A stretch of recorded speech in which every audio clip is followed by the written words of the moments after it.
रहस्यमयी मुखौटा। प्राचीन समय की बात है। प्रतापगढ़ के राजा आदित्य सिंह और रानी सौम्या की जोड़ी पूरे राज्य में आदर्श मानी जाती थी।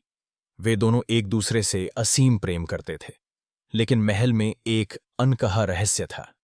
एक ऐसा रहस्य जिसे जानने की इच्छा हर किसी के मन में थी। राजमहल के एक कक्ष में एक सुनहरा मुखौटा रखा था, जिसे राजा और रानी के अलावा कोई भी छू नहीं सकता था। कहा जाता था कि जो भी इसे पहनता है उसे अपने अतीत और भविष्य की अद्भुत झलक दिखती है, लेकिन उसके साथ एक भयानक घटना भी घटती है। राजा आदित्य सिंह इस मुखौटे को लेकर बहुत सतर्क थे।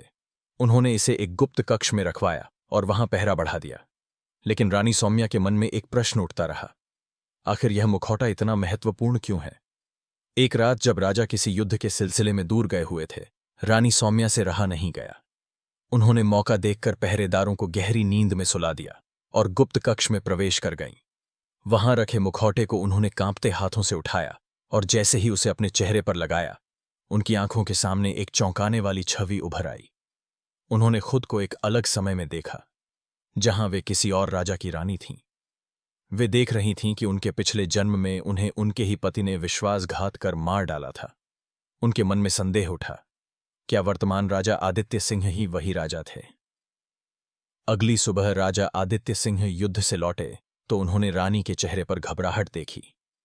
वे समझ गए कि रानी ने मुखौटा पहन लिया है।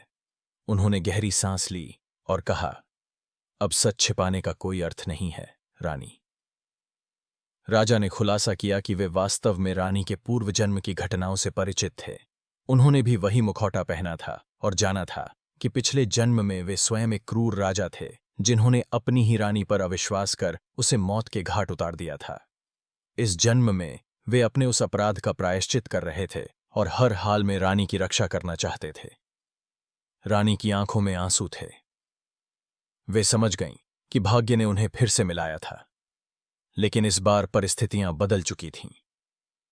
उन्होंने राजा को माफ कर दिया और दोनों ने मिलकर यह निर्णय लिया कि मुखौटे को हमेशा के लिए नष्ट कर दिया जाए, ताकि कोई और इसकी भयावह शक्ति का शिकार न बने। लेकिन कहते हैं कि मुखौटे की राख आज भी महल के तहखाने में सुरक्षित रखी हुई है, और जो भी उसे छूता है उसे अपने पिछले जन्म की झलक मिल जाती है।